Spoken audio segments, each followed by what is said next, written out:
Before we start talking about the energy exercises that it's really important that we all do, let's wrap things up by addressing some bits and pieces that I still want to mention before we're finished with the second level of learning.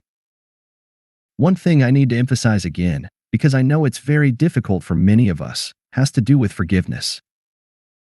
I have talked about the 6 heart virtues earlier, and the material can be downloaded from this site. It's imperative that we start applying those to our lives, or we're not going to be able to raise our frequencies and keep them stable.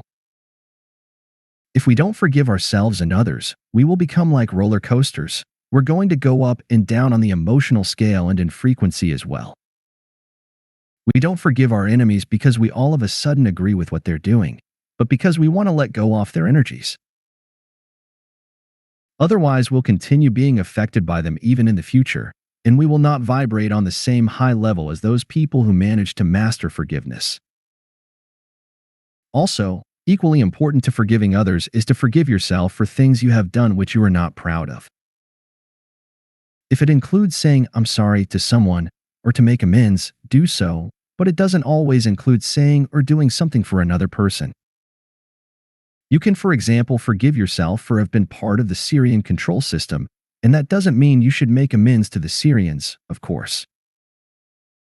If you feel you want to make amends to humanity for have been part of the suppressive system, the best way to do that is to leave this same system, raise your own vibration, and build, or become part of, a higher community.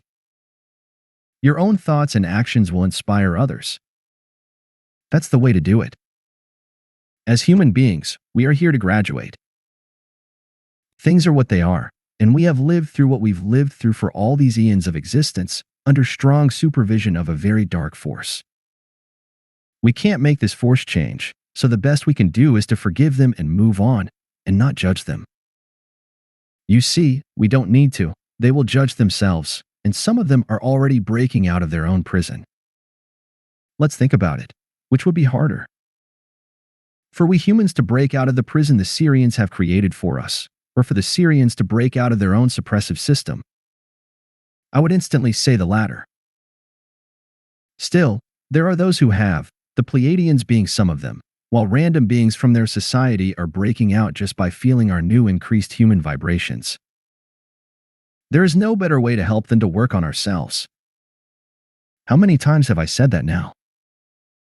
I'm smiling as I'm asking this question, because I know it's important to repeat it. Whatever you do, if you want to lead a happy life, don't hold grudges. These papers are not only for an informational purpose, it has a much deeper purpose than that. They have discussed some very dark subjects, and they have probably stirred up a lot of emotions in the reader, both negative and positive.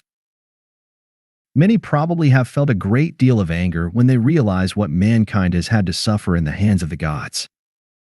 But the papers are also a test. Will the reader be able to feel love and forgiveness after have finished them? Will you still be able to feel non-judgmental towards those who are torturing us, realizing that their hell is even worse than the one they put us in? Can you still let go and not hold grudges against these people, who under some circumstances would eat you alive and rape kids and kill them?